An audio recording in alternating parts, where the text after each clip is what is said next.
Welcome to yet another edition of the Stats and Stacks podcast. For today, we're going over UFC Vegas 85, Dolidze versus Imavov.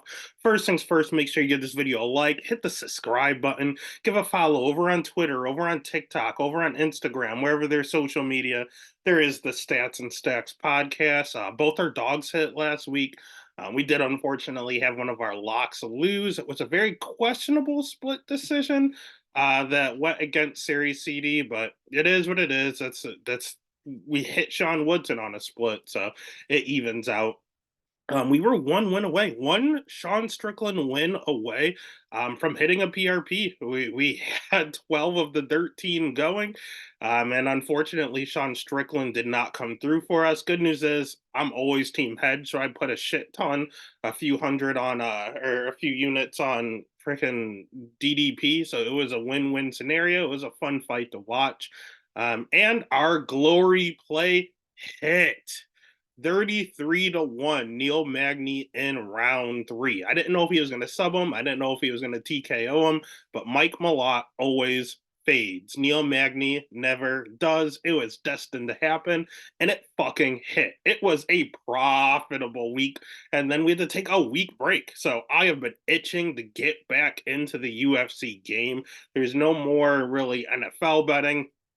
NBA, I tried last week and I'm trash. I'm just simply bad at it. But UFC is our bread and butter. UFC is the one that pays the bills, and UFC is the betting avenue that is going to get us paid. So let's stop just, lollygagging and talking about last week, and let's make more money this week and jumping into this really peculiar card. It's not good. It's not a good card by any means, but it's a free card and it's coming off a week break. Next week's is actually even worse. So enjoy this week. There's some potential fun fights. Not a lot of big name value, but some fun fights that could happen. The first fight is not a fun fight. I'll be honest with you. It's one that's giving me a ton of anxiety. We have Thomas Peterson at minus 165 going up against Jamal Pogues at plus 140. Over under at 1.5. Over 1.5 is minus 245, under 1.5 at plus 185. Let's start with Thomas Peterson because I think this is one of the most overrated dudes in the UFC. Dude's not good. He's not good at all. He's a pretty good wrestler. I'll give him that, especially at heavyweight. Most heavyweights can't wrestle. So if you can wrestle, it's like a cheat code, just like women's MMA. And his grounded pound is vicious. If you get down to the ground, this dude does hit extremely hard. If he's on top of you, usually you do not get back up. He's coming off of a Dana White Contender Series win over a pretty bad level of competition, to be honest with you. But that's all he has, Chandler Cole. He doesn't have a lot of good level of competition. The only guy he fought that's somewhat decent is Waldo Cortez Acosta, and he got TKO'd in round three. Why? Because he has bad cardio. This guy, we just talked about Mike Malott's cardio last week. Thomas Peterson's is not much better. His striking's not that good. He throws a ton of wild, really, really powerful hooks. The dude packs a punch. He hits extremely hard, but he's fighting nobodies. I mean, the guy's records are 17 and 27, 3 and 1, 2 and 2, 1 and 1, 6 and 4. He faced Waldo Acosta and got finished. Then he went back and fought 2 and 3, 6 and 4, and then Chandler Cole on the Dana White Contender Series. So he's fighting scrubs. He has a 100% finish rate. This is literally Michael Malott 2.0 here. He's just very, very overhyped. People like this guy. I don't really know why. He loves to pressure forward, but he doesn't throw a lot of volume. He's not really a striker. He doesn't really know what's happening on the feet. All he can do is take you down and ground and pound you and get a win. That's what he does. And he does it against low level competition. But if he fights anyone UFC level, he's in trouble. I don't know if that's Jamal Pogues. That's the only problem. I would like to say Pogues has okay striking, but it's really just he has a good jab, and that's about it. We last saw him in a loss against Mick Parkin, and he didn't look the greatest there. His cardio's okay. He slows down a lot in his fights. His wrestling is what he used to live off of. But the thing with Jamal Pogues is that he used to be a 185 pounder. He spent most of his career at 205 pounds. And then at some point he decided he's done cutting weight and I'm just going to fight at whatever weight I weigh in at, which is going to be a heavyweight. He's going to have a 3 inch reach advantage here, which is nice. But at the end of the day, this dude is not a heavyweight. If anything, he's a light heavyweight, but I think he's a true middleweight, just moonlighting at heavyweight. This is the definition of what Thomas loves to do. I mean, he's going to be, although Hogue has the reach advantage, Thomas is he's the bigger guy. If he's able to take Jamal down, Jamal's screwed. Don't get me wrong, Jamal's wrestling is not terrible. It's not one of these 2 and 3 guys that Peterson loves to fight. But Jamal's not really good. He has a good jab, and he has a good offensive. He has a good double. He has a good jab, and he has a good double. That's literally it. And then he decided he's done cutting weight. So I don't know. I think it's going to get real greasy. I think Peterson might go out there and just absolutely dominate him. And I hope he does, because then I can fade Peterson later. I don't like Thomas Peterson. I think he sucks. I do not think he's UFC caliber, and I cannot wait to fade him. But I don't want to fade bad with bad. I don't want to fade him against a true middleweight who's also not UFC level. So the pick is going to be Thomas Peterson. I could really see Mike Malott 2.0 and Jamal getting the finish later on. But the problem is Neil has good cardio. Jamal doesn't. I don't think Jamal will be able to capitalize. So the pick is Thomas Peterson. The bet's Thomas Peterson, and I feel horrible about it. They're both trash. Next fight of the night. I don't like this fight because I actually like both these guys. I don't want to see either one lose. Markel Maderos at -135 going up against Landon Quiones at +115. Over under at smooth 2.5. Over 2.5 -125. Under 2.5 -105. Let's start with Markel. He is a Factory X Muay Thai product. Again, my favorite fighter right now is Brandon Royval, so it's one of his main training partners, which is nice. He's coming off a Dana White Contender Series win from Isa, I want to say it was. Yep, Isa Iskov. That kid's good. That Isa kid is not bad at all. But Majors, he's predominantly a striker, but he will mix in his wrestling from time to time. His schedule is a little suspect. He is not really fighting the best guys. I mean, 8-5, 5-1, 8-8, 5-5, 4-2, 0-1, and 1-0. Like these aren't the greatest records in the world. But he's an athletic specimen, man. The dude's pretty strong, and he's very fast on the feet. Like he's very, very fast. His cardio seems to check out, but he does slow down in his fights. He doesn't look the same in round 3 as he does in round 1, but he still has enough cardio to go at least. My thing is when he gets backed up, he doesn't look great. He's a good hammer. He seems to be a pretty suspect nail. And yes, he does like to mix in his wrestling, but it's usually panic wrestling. Like this dude's really fast. He's a really good striker. He hits really hard, but if you hit him back, he just decides to shoot right away. Like he does panic wrestle a little bit. So you do have to watch that. He's young in his career. I mean, he's young in general. I believe he's 27, and he's going to make his UFC debut. So I don't know. It's one of these Dana White Contender Series guys where I think they're actually good, but if you give them anyone decent, I think they might panic a little bit in the spotlight. Good news is it's in the Apex, so it's less pressure, but still, it's your UFC debut. Landon Quiones, on the other hand, this is his second fight in the UFC. He's also young. He's only 28 years old, and he's had a good camp at Kill Cliff FC, aka Sanford MMA, and whatever other names they had. He is basically a carbon copy. He is good striking. His cardio's okay. It's not great. It's not bad. It's okay. His wrestling's pretty good. He has 100% takedown defense. Granted, it was one fight, but it looked pretty solid. He throws a pretty high volume, and when I say pretty high volume, I mean high. Like he throws a ton of stuff out there. You can back him up though. I'm not a fan of that. And I've seen him chin checked a few times. He seems to be durable enough. He has never gone out and has never been knocked out. But I have seen him chin checked a few times, so you do have to be cognizant of that. His schedule is a little better though. He fought Nazareth Akbaras in a close fight. He fought Jason Knight on The Ultimate Fighter. He fought Muhammad Naimov, who's also in the UFC. It was a razor close decision. Muhammad's doing really, really well in the UFC right now. So he's definitely fought the better guys, almost basically the same record.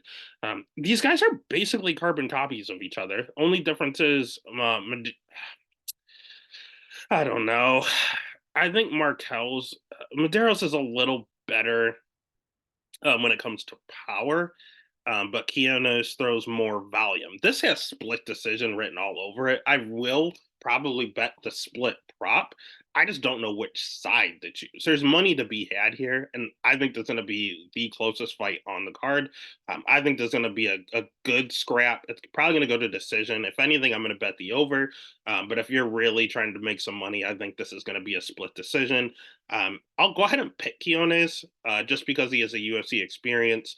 And secondly, he's the dog. It's pretty much a dog or pass situation. So the pick is going to be Keones. The bet's going to be Keones, but it does seem to be a public dog. So please be cognizant of that. Public dogs don't always come through.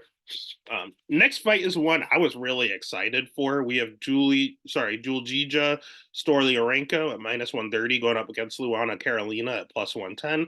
Over under sitting at 2.5. Over 2.5 is minus 150. Under 2.5 at plus 120. I was really excited to bet Stolyarenko here at really good odds. And then I looked it up and saw she was the favorite, and I'm pissed because now I don't know what the fuck to do. Stolyarenko is not good by any means, but she is good jujitsu, and by good jujitsu, I mean a great armbar. She is Ronda Rousey reincarnated. I mean, when you look at her, she has 11 career wins. Let's see. first round armbar, split decision win. Good for you. First round armbar, first round armbar, first round armbar. A split decision loss sucks. First round armbar, first round armbar, first round armbar. Like all of these, and then you have some jujitsu competitions, or they not jujitsu competitions. They were weird rules that there were like no gloves on some of these. Like they were really sketchy. She's still arm barring girls. Like it's insane. And then she needed to switch it up here, flying armbar. So she has nine in her first career win was by armbar. She has 9 wins. Sorry, she has 11 wins and 9 of them are by first round armbar. So you know what she wants to do. She has terrible takedown defense on purpose so that you can take her down and she can armbar you. And now she's been working on her wrestling. She's had a nice little double. It got a little better. Generally, her wrestling's not great, and when she can't take you down, her striking, she hits hard and she's durable, but she's not very good on the feet. Defensively, not sound whatsoever. If you can stay safe and stay off the mat with her, you can kind of piece her up on the feet. She doesn't really know what to do. Um, so that is a little questionable, but here's the thing I do see. Everyone's going to think about Storyarenko. She was the one that fainted on the scale one time at 135 and she did not look good. She's made the cut all the way down to 125. And then I'm pretty sure she was down at 115 her last fight. No, last fight was Meatball Molly McCann. So she made a cut, sorry, down to 125. It's interesting. She looks a lot better at 125. She looks a lot stronger at 125, and it seems to be helping her wrestling. Again, she's very low volume and she's very hittable. Her cardio is not great, but if she gets you down to the ground, you're in trouble. You're probably going to get armbarred. On the other side, we have Carolina, who is the complete opposite. She's a pretty decent striker and has no jujitsu whatsoever. This is the definition of grappler versus striker. Carolina throws okay volume. Watch the weigh-ins with her as well. She's a little bigger and sometimes struggles on the scale, but she's pretty. Her takedown defense isn't bad, especially if you go upper body with her. Lupi Godinez tried to go upper body with her, could not take her down. Ivana Petrovic tried to go upper body with her, could not take her down. She is susceptible to a double, and that seems to be what Stolyarenko has been taking the last 2 opponents down with. So that's good. But Carolina's jiu-jitsu is not good at all. If this thing hits the ground, she's getting tapped out quick. It's just not good. Her cardio is okay. Her cardio is pretty good. She seems to pick it up later on. The longer the fight goes, the better she looks. And again, right now it's a 75% takedown defense. It's not like she's easy to take down, but she's susceptible to the double. All these girls keep trying to go for throws on her, and it's not working. When you are a tall, lanky person, you're harder to throw. Like when you're trying to take someone down with a body lock, you want to jack them up and try to take them down to the ground. It's hard to jack someone up if they're taller than you, but it's easier to shoot in on their legs. And that seems to be what people seem to forget with her. Everyone goes upper body and tries to Greco throw her. Julia, I don't think she will. I think Stolyarenko is going to try to double her, and I was all in on betting that, but not as a favorite. Jesus Christ! So I don't really want to touch this thing. If anything, I'm still going to pick Stolyarenko. I'll always go grappler over striker as long as it permits, and I see something that shows that they'll probably get the fight down to the ground. However, I do like this under being plus money because Stolyarenko is not good on the feet, and she could potentially get finished on the feet. On the mat, if she takes Carolina down, she's going to tap her out very, very, very quickly. Either way, that's a finish. Either way, that under is plus money. So the pick is going to be Stolyarenko. The bet's going to be under 2.5 at plus 120. That's just because it's women MMA doesn't mean that there's not going to be a finish. Next fight makes me sick to my stomach. We have Zhang Young Lee at minus 150 going up against Blake Builder at plus 125. Over 2.5 and under 2.5 at a straight pick 'em at minus 115. The reason I'm pissed off is because I do not like Blake Builder. I don't think he's very good. But I think this is a fight he can win. I don't want to bet Blake Builder. His last fight, I faded him against Kyle Nelson, and I just seem to. I've never gotten a Blake Builder fight wrong. Granted, there's only been 3 of them under the UFC banner. I am 3 for 3, and unfortunately, I think this one kind of caters him, but he's not to be trusted. The reason I think Blake Builder could potentially win this fight is because I think Zhang Young Lee is overrated. He's 10-1. He's decently powerful. He's going to have a 5-inch reach advantage here. He's pretty athletic. He loves to pressure forward, but he's pretty low volume. He feints a ton, but doesn't actually throw a lot. He feints a shit ton. Like he doesn't actually throw. He loves to pressure forward, which would be good for him here. But again, he has a 5-inch reach advantage, so he's gonna gotta try to navigate that and fight long. His jujitsu is okay. He has a few arm bars on his record. He had one in Road to UFC in like a few seconds. Where is it? 40 or no, 36 seconds. It was pretty quick. It was pretty slick. It was pretty good. He just he's a tall, lanky guy who hits decently hard, but he's a counter striker. So if you're not throwing anything at him, that's another thing that throws into his low volume. The main problem I have with him is his takedown defense. It shows 73%. It is not that good. I've watched every single one of his like fights in the under the UFC banner, if you count the road to UFC, and his UFC split decision win. He got taken down easily with all of them, and all of them were doubles. Like folk style wrestling, he cannot stop a double leg to save his life. There's something wrong. I know that that part of the world isn't necessarily known for their wrestling, but Jesus Christ, it was bad. And he was fighting other people in his region. So a region that's notoriously bad for wrestling, he was getting taken down. He's going against an American guy who loves to grapple. It's not good for him. Blake Builder on his side, that scares me about him is that he gets chin checked all the time. He's 8-1. He's never been knocked out before, but I've seen this man wobbled in almost every single one of his fights. Like the Kyle Nelson fight, he was rocked. The Alex Morgan fight, he was rocked. Like he gets rocked in every single fight. I mean, his striking's okay. It's not great. It's serviceable, but we know his bread and butter is his jujitsu. He is the better jujitsu practitioner here. So Lee has a tendency to play jujitsu a little bit and go for arm bars off his back. That's not going to work against Builder.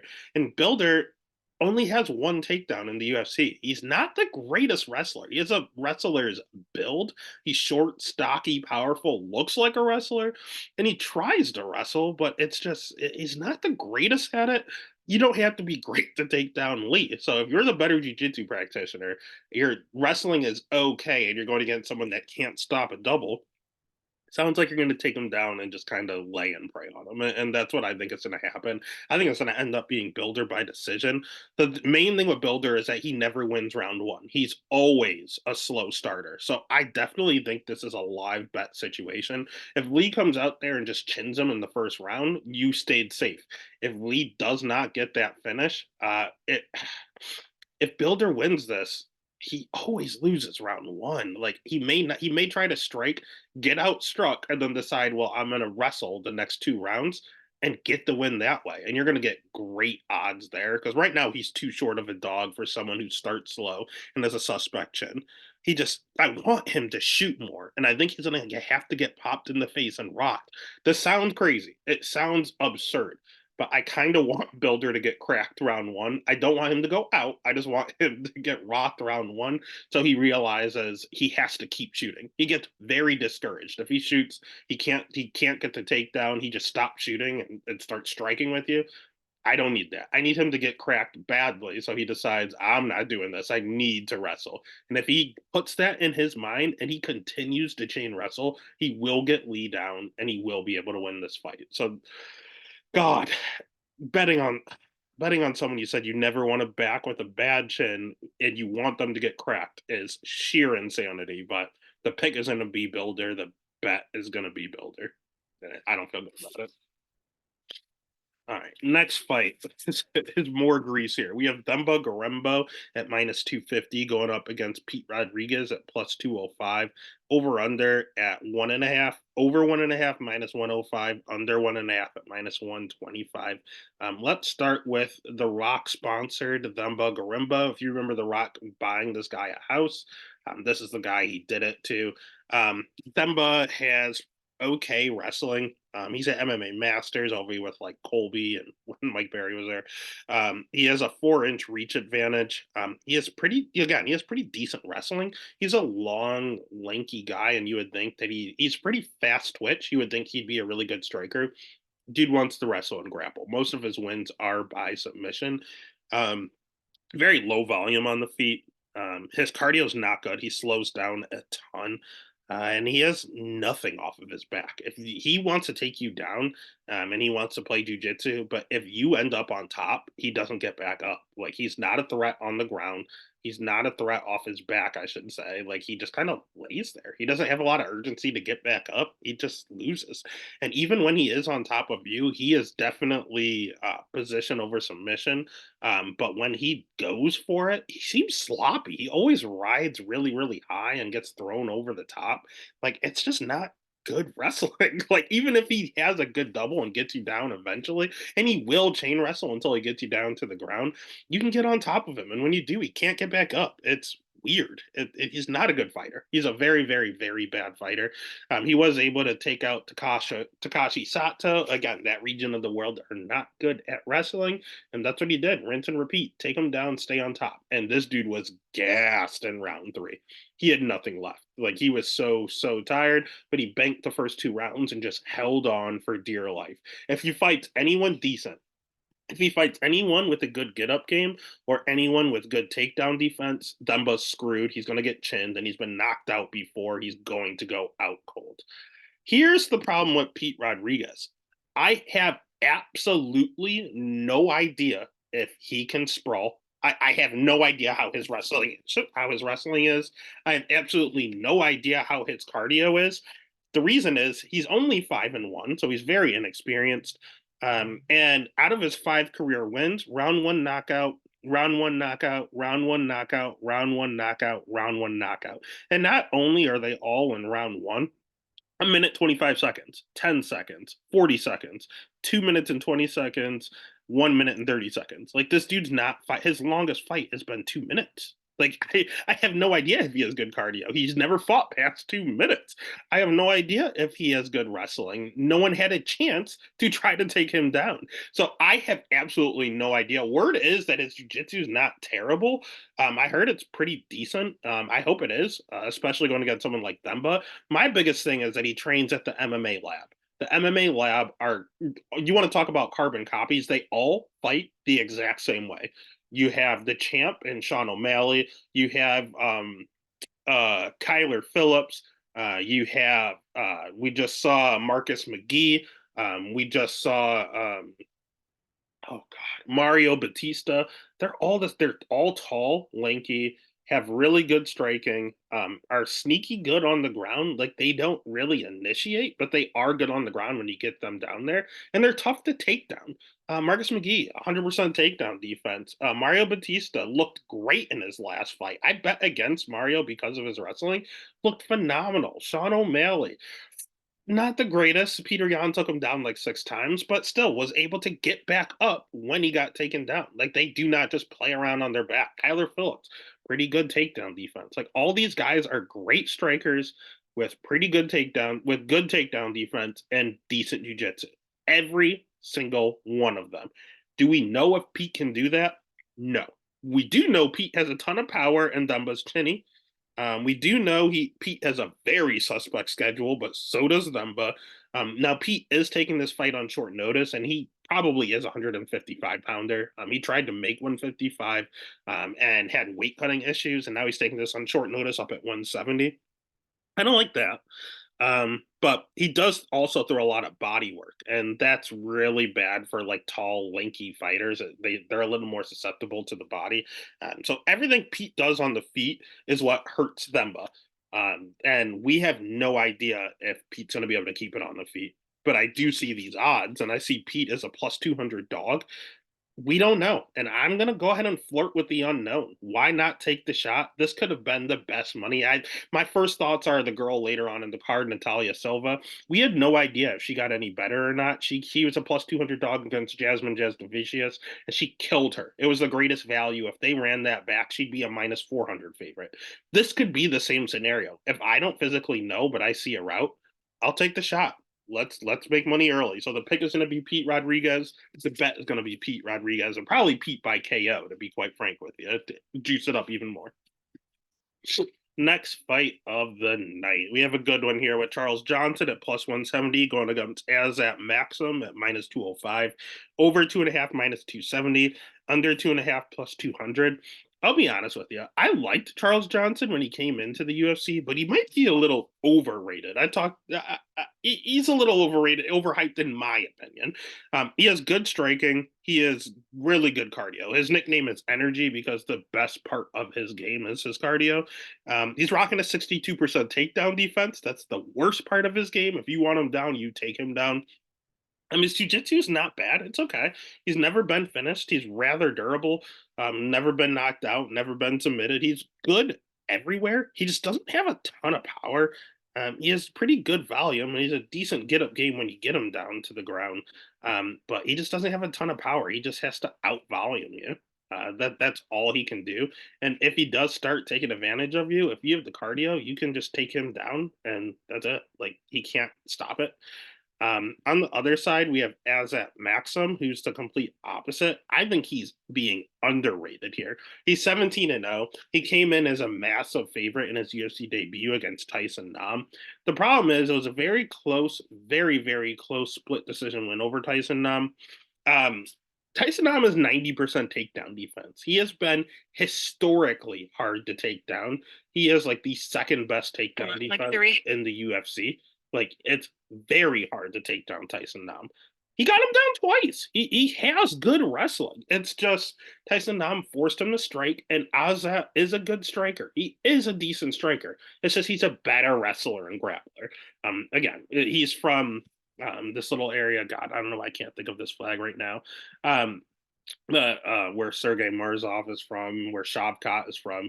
I'm pretty sure he's main training partners with Shavkat, so that's a thing too. I mean, obviously not the same weight class, but at the same place, or they know each other. Whatever. At the end of the day, the kid's only 28 years old. He's in his prime, and we're getting a discount just because he looked a little sketchy in his debut.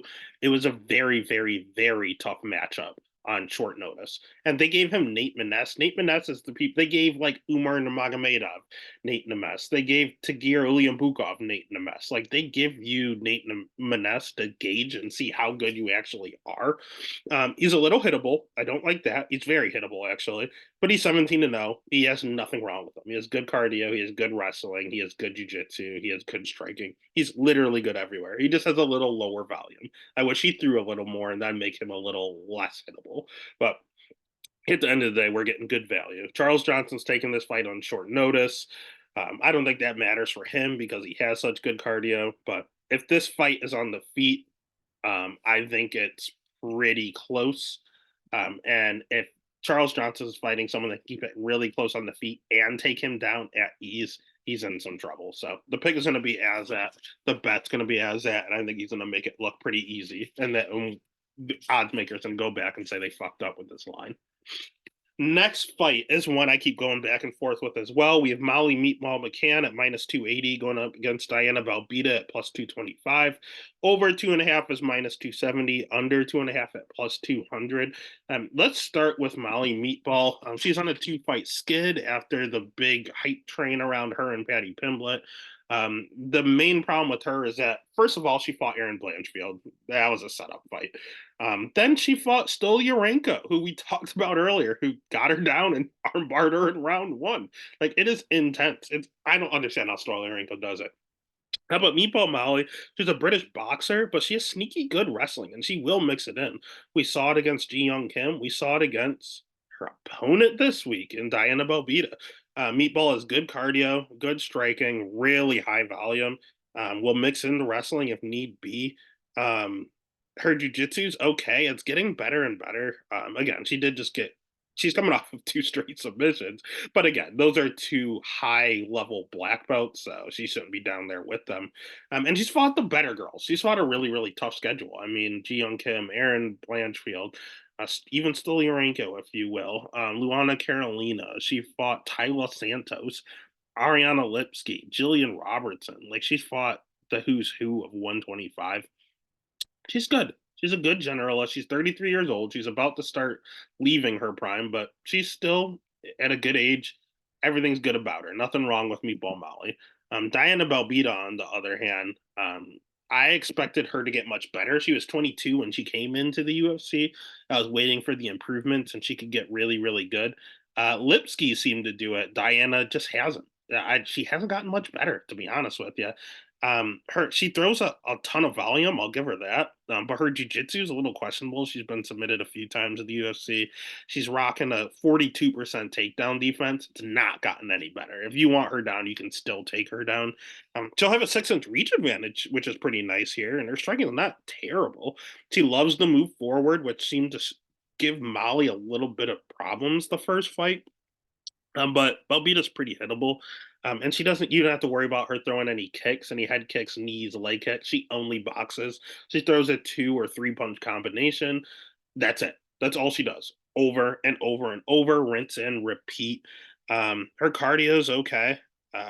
It just, I don't know, man.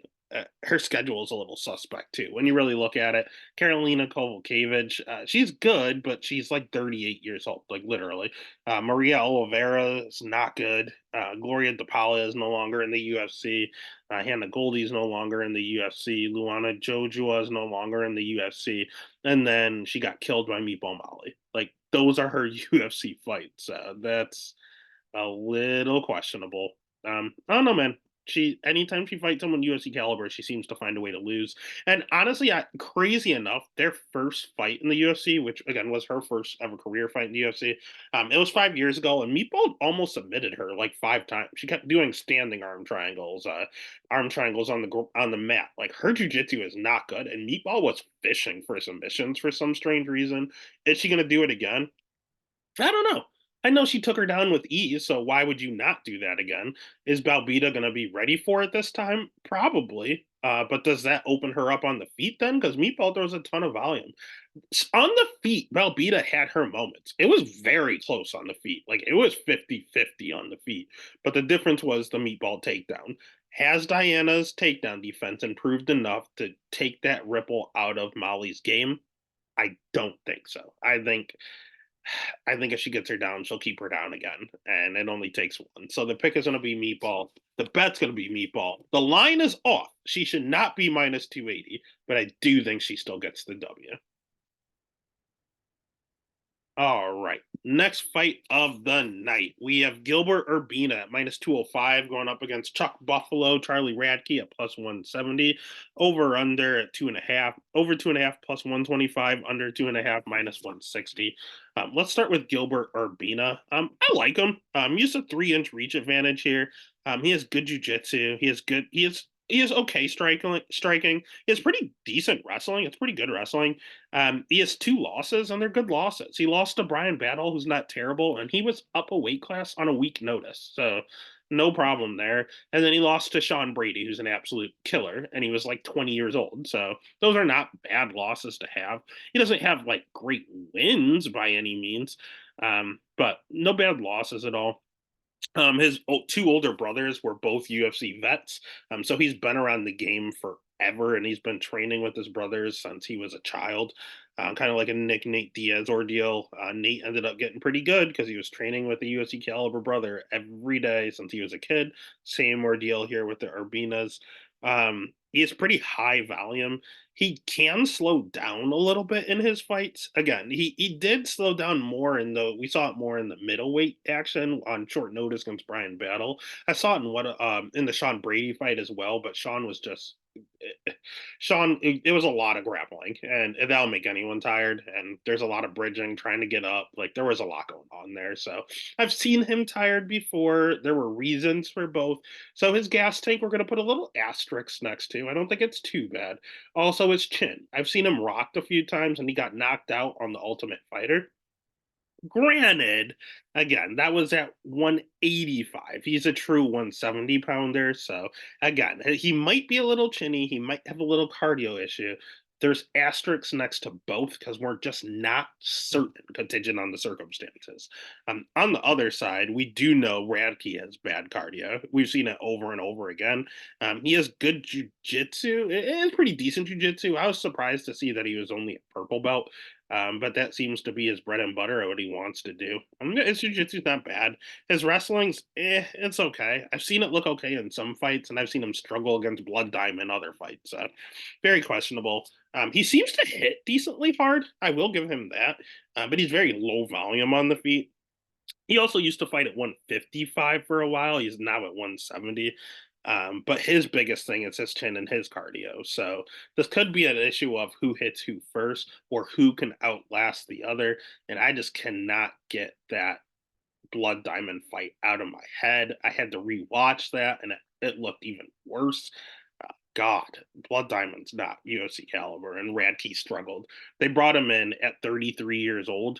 They brought him in to lose. He was not supposed to come in and win. They said, "Who can Blood Diamond beat in the UFC in Australia on an Izzy card? Who can look decent and lose to Blood Diamond?" The answer was Charles Rudke. That's what they came up with. Chuck Buffalo. You were brought in to lose to Blood Diamond. You won. Good job. But now you're getting Gilbert Urbina. So I don't think this is going to work well. He could prove me wrong, and he could catch him. He could knock out Gilbert Urbina. He very well could. But he's not going to sub him. And he's really low volume. So the pick is going to be Urbina. The bet's going to be Urbina, and Urbina could make it look easy. Next fight tonight. You want to talk about weirdness and controversy. My boy, we have Ali Sheik. How do you say his name? God bless me. Ali Ali Skibab Kriziev at minus 170 going up against Makhmed Muradov at plus 140. Over 1.5 is minus 200. Under 1.5 is plus 155. Let's start with Kriziev. I saw him live in his only UFC fight in Columbus. He did fight Dennis Talulian, so not a lot to bring out of there. The problem with him is that he's fought one time in the last like 4 years. Like he's has not fought in 2 years. And the fight before that was in Contender Series in 2020. So he literally fought 2020, fought again in 2022, and now he's fighting in 2024. One fight in a 4 year period. Like, and he's 33 now. So you want to talk about your prime years? 29 to 33 is your literal prime, and he did not fight at all. Not all of that is his fault. Wellington Turman fight, Wellington pulled out. The Kyle Dawkins fight, Kyle Dawkins pulled out. The Di fight, he pulled out actually. He did pull out of one of these, whether it's Dawkins or Di. And then the Magomedov fight, Magomedov pulled out. So it's not that he wasn't trying to fight. 3 out of those 4, his opponent pulled out. What are you supposed to do? And then his last fight, Jacob Malkoun, he pulled out, and then we haven't seen him for a long time. So I don't know. He's very, very, very good. He's very, very, very hyped. He's 14-0, one of these scary Russian prospects. He has really good striking. Sorry. He has really good wrestling. He has decent striking. He's not the normal Russian. Like, he can strike. He's a little hittable, but he's a pretty decent striker compared to some of these other Russian wrestlers. His jiu-jitsu is pretty decent. He has vicious ground and pound. His cardio is okay. He slows down a little in the third round, but he doesn't gas out. He'll keep going. My problem is that he gets countered a ton. He's a little hittable on the feet. He's a good striker, but he is hittable. He's very durable and he welcomes it. I don't know why. And the last thing is he's a 170 pounder. He fought a lot at welterweight. Comes in shredded, looking good, and he has been fighting at 185 up a weight class for whatever reason. He said he would go back down to welterweight, but then we haven't seen him for 2 years. Now he's back at 185. So I don't know why he's not dropping back down to 170. I don't. He's a mystery, man. He's a great, great, great fighter. Who knows if this fight even happens? But he's just an absolute mystery. I don't know what's going on with this dude. I just know that he's a scary Russian wrestler who can actually strike. He's very durable. He's a great fighter. He's 14-0. Just never see him. On the other side, Muradov has the opposite effect. He came in with some hype. Everyone loved him because he was part of the money team with Mayweather. He was the only, his claim to fame was he was the only MMA fighter that was a part of the money team. But I don't know what my have the mighty have fallen. He looks great some fights and he looks terrible others. The Brian Barberina fight, he looked like an absolute killer the first 2 rounds. Round three, he really struggled against a blown up welterweight. Kyle Barallo, he looked really good in a loss, and it was a really close fight. Gerald Mearshart, he absolutely 10-8'd Gerald Mearshart in round one, and then went out there and gassed out and got submitted in round two. Andrew Sanchez made it a close fight up until round three when he got the finish. So I don't know, man. This guy's all over the place. I've seen good cardio. I've seen bad cardio. I've seen good wrestling. I've seen bad wrestling. His striking always looks good. I'll give him that. But you never know what you're gonna get. Like you don't know what version's gonna show up. He's gonna have an inch and a half in reach advantage here. He has a 77% takedown defense, which is accurate for how he's behaving in regards to takedowns. So his jiu-jitsu is all right. I will give Kriziev the jiu-jitsu advantage. So I don't know. Murdov's the better striker. If this stays on the feet and he can sprawl and brawl, he probably wins the fight, to be honest. He's a very, very live underdog. If he gets taken down, not great. He's not the best on the ground. He does have some urgency to get up, but if you keep taking him down, that's when his cardio goes, and then he has no cardio. So at the end of the day, although Muradov is live, I think Kriziev is going to he always likes to try striking first because he wants a knockout. What Kriziev does is he tries to knock you out. If he's unable to, he just says fuck it and then takes you down and tries to submit you or ground and pound or get a finish that way. He's going to try to strike with Muradov. He's going to try. It's not going to look good. And then he's going to say fuck it and he's going to try to take you down and then win that way. So what I'm going to do is live bet. I'm going to pick Kriziev and I'm probably going to let him lose round one and then live bet him round two and try to get a better line there. Or you can just go with them straight up because I mean minus 170 is not bad. That guy's an absolute killer. He just never fucking fights and he's in the wrong weight class. So pick his Kriziev bet is probably gonna be a live bet, Kriziev. All right, next fight of the night. The aforementioned Natalia Silva at minus 340 going up against Viviana Araujo at plus 270. Over under at 2.5. Over 2.5 minus 315. Under 2.5 at plus 230. Let's start with Natalia since we talked about her earlier. She's awesome. I love this girl. She's 26 years old. She has good striking. She's sneaky good on the ground. She has 92% takedown defense. She throws a ton of volume. She has sneaky good power. She's fast as hell. Like she might be the fastest striker in the women's division, like any division. 115, 125, 135. Like she's the fastest. She's very, very quick. And she's very, very hard to hit. She has a very bouncy karate style. And a lot of these people get tired doing that, kind of like a Wonder Boy esque, where they're just bouncing, bouncing, bouncing, and no one can touch Wonder Boy. And then we found out he has a bad chin whenever you do crack him. Natalia Silva, you can't touch her. Like she's very, very hard to hit. And she has good cardio. She can do it the whole 15 minutes. That's the craziest part. She's constant moving. She just doesn't stop moving. Lateral movement, frontwards, backwards. She just is a jitterbug out there. And she's fast and she's hit surprisingly hard. If you do find a way to grapple her, 92% takedown defense. Not easy to get her down. And if you do, she pops right back up. And worst case scenario, she gets held down there. She's not bad on the ground. She's the complete package. And obviously, she's not the worst to look at. So the UFC loves this girl. They're pushing her. They brought her in to lose to Jasmine Jastovicius. Found out they had a hot killer on their hands and went, okay, let's give you a softball. Gave her Bleda. Went out there and got a spinning back kick KO. And they said, oh my God, let's push her to the moon. Fed her Victoria Leonardo, got a finish there. And then they gave her Andrea Lee. Andrea Lee was the other hot one that they wanted to promote. And she had a number next to her name, and she went out there and dominated Andrea Lee. Rocked her, too, pretty badly. So, yeah, Natalia Silva, I have literally nothing negative to say about her outside of the fact that she trains with Paulo Costa. I fucking hate Paulo Costa. So, her being in that room, I don't like that. But outside of that, she's an absolute killer. On the other side, we have Vivian Araujo. I love Viviana Araujo. She's won me a ton of money. She's good. She's a good striker. She's a good wrestler. She's fought a good level of competition. She fought Alexa Grasso, the current champ. She fought Jennifer Maya, who fought for a title. She fought Amanda Hebus. Caitlin Chukagian fought for a title. Like she's fought really, really good girls. Again, she's solid everywhere. She has good wrestling. She has good striking. She hits decently hard. She's a Brazilian Jiu Jitsu black belt. She's very good on the ground. Very good top control. She does get you down to the ground. Problem with her is that she's a little hittable. And the reason she's a little hittable is because she can slow down in her fight. She does get a little tired. She'll have a 3-inch reach advantage here, which is really going to help her, especially with the karate style of Silva, but she's 37. That doesn't help at all. I don't know, man. She's good in all her losses. I mean, Alexa Grasso, Amanda Hebos, Caitlin Chikagi, and Jessica I. Those are good losses. Like those are nothing to be ashamed of. Her wins, I mean, Montana De La Rosa, Roxanne Modaffari, Andrea Lee. Yeah, whatever.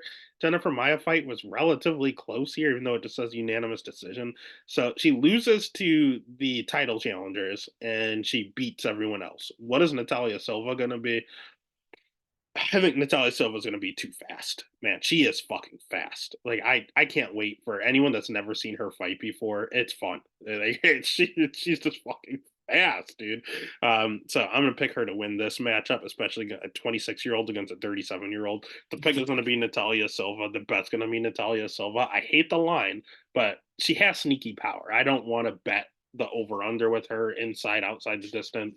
Nah, you never know what she's gonna do. So I'm gonna pick Silva and bet Silva. Next fight, we're going to go through very, very quick because we broke this down a few weeks ago. Randy Brown was under the weather, so they had to reset the matchup for a few weeks later, following on this week. Randy Brown minus 250, Muslim Salikov plus 205, over 2.5 minus 165, under 2.5 plus 130. Again, we'll do a super quick breakdown here. Randy Brown, tall, lanky, sneaky good jiu-jitsu, really good striking, but chinny is all hell. It's pretty decent cardio, but if you catch him, he can go down. His takedown defense is all right. It's like 70%. Muslim Salikov, old as shit. How old is Muslim Salikov? He's the king of Kung Fu. He has really good striking, but he's starting to slow down quite a bit. Because he's 39. Oh my God, he's old. I'm 39 years old. He has sneaky good wrestling because he has Russian. I mean, it's in their blood. So good wrestling, good striking. But his cardio's trash now that he's 39, and he's starting to get a little chinny. We saw him knocked out and rocked in a few of his last few fights. So he's on his way down. Randy Brown is on his way up. You have two chinny fighters, but one is a massive reach, pretty decent takedown defense, and Randy Brown's better on the ground. So Randy Brown has all the advantages as long as he doesn't get clipped. Can he get clipped? Absolutely. Muslim's really good on the feet for the first round. Then he falls off a cliff. So it's either going to be. I'm just going to go ahead with Randy Brown. I hate the odds at minus 250. I think those odds are way, way, way too high. They're way off, but you can't bet Muslim at 39 years old at this. I just can't do it. So the pick is Randy. The bet is Randy, but way down. Not anywhere close to a top ticket guy. All right, next fight of the night, we have Hanato Moicano at minus 180 going up against Drew Dober at plus 150. Over under at 1.5. Over 1.5 minus 105. Under 1.5 minus 125. Let's start with Money Moicano. Money Moicano's cool, man. He's a lot older than I thought he was. He's 34 years old. I don't like that. But he has really good jiu-jitsu. He has sneaky good striking out of nowhere. Like he's always had okay striking, but it looks crisp. It looks really, really good his last three fights. His wrestling has looked a lot better his last three fights. He has good volume. He's fought really good level of competition. He's gonna have a 2-inch reach advantage in this matchup. And he has pretty good cardio. He can go all 3 rounds. There's not really anything wrong with Moicano except for one thing: his chin. It's a little chinny. He's been knocked out a few times. Fiziev was able to knock him out. Chan Sung Jung knocked him out. Jose Aldo knocked him out. Yeah, he gets knocked out quite a bit. Now I'm looking at it. Ortega subbed him. And then RDA won a decision, but he had him like where Dana almost said, step in and stop the fight because he was getting like he was falling all over the place, chicken dancing for 25 minutes. He did take that fight on short notice. I'll give him that.